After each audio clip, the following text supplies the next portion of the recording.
Welcome to the Folktale Project. This is Dan Scholz. And today we have the end, the final part of the story of the wonderful sheep. As I said before, this story is mirroring a number of tales, and the one that we end with is a mirror of Beauty and the Beast. However, this story is not going to end nearly as well. I'm just going to let you know now. And really, you should have known, because it starts off with a lot of unnecessary death. It starts off with a father plotting to murder his daughter. So it shouldn't be a surprise when we get to the end.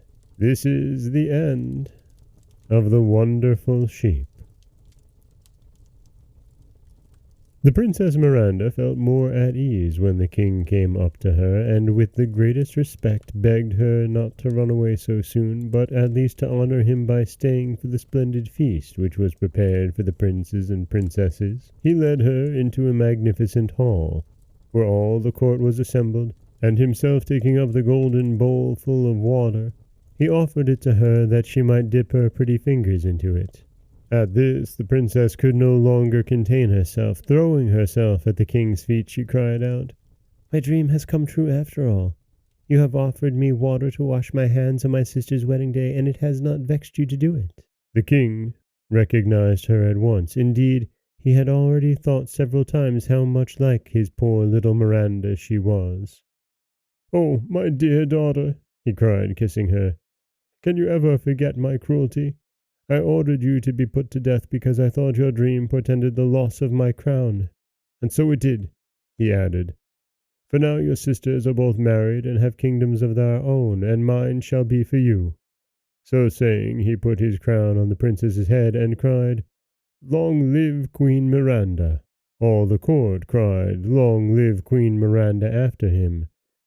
And the young queen's two sisters came running up and threw their arms round her neck and kissed her 1,000 times. And then there was such a crying and laughing, talking and kissing all at once, and Miranda thanked her father and began to ask after everyone, particularly the captain of the guard to whom she owed so much. But to her great sorrow, she heard that he was dead. Presently they sat down to the banquet, and the king asked Miranda to tell them all that had happened to her since the terrible morning when he had sent the captain of the guard to fetch her.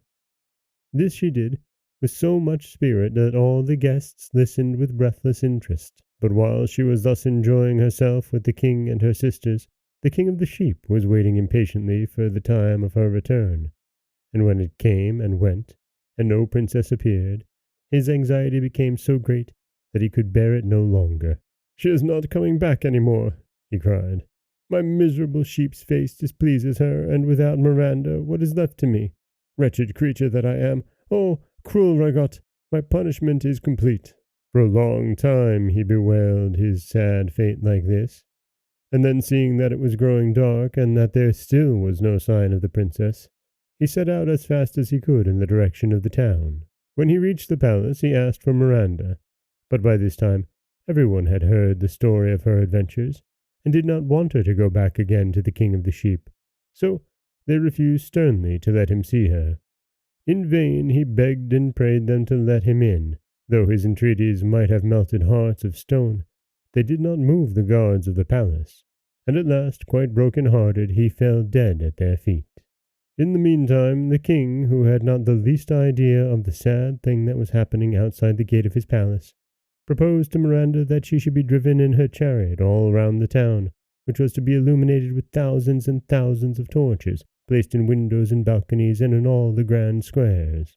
But what a sight met her eyes at the very entrance of the palace! There lay her dear, kind sheep, silent and motionless upon the pavement. She threw herself out of the chariot and ran to him, crying bitterly, for she realized that her broken promise had cost him his life. And for a long, long time she was so unhappy that they thought she would have died too. So you see that even a princess is not always happy, especially if she forgets to keep her word, and the greatest misfortunes often happen to people just as they think that they have obtained their heart's desires. And that is The Wonderful Sheep. As I told you, it's not a happy ending. Not a particularly happy story either. This is Dan Scholz from the Folktale Project. Don't forget that you can subscribe to the podcast on Apple Podcasts, Stitcher, Google Play, Overcast, anywhere you like to get your podcasts. You can follow us on Twitter, Instagram, Threads at Folktale Project. You can find us anywhere that you like to listen to your podcasts. And you can always head over to folktaleproject.com, where you'll find a new story waiting for you every Monday, Wednesday, and Friday.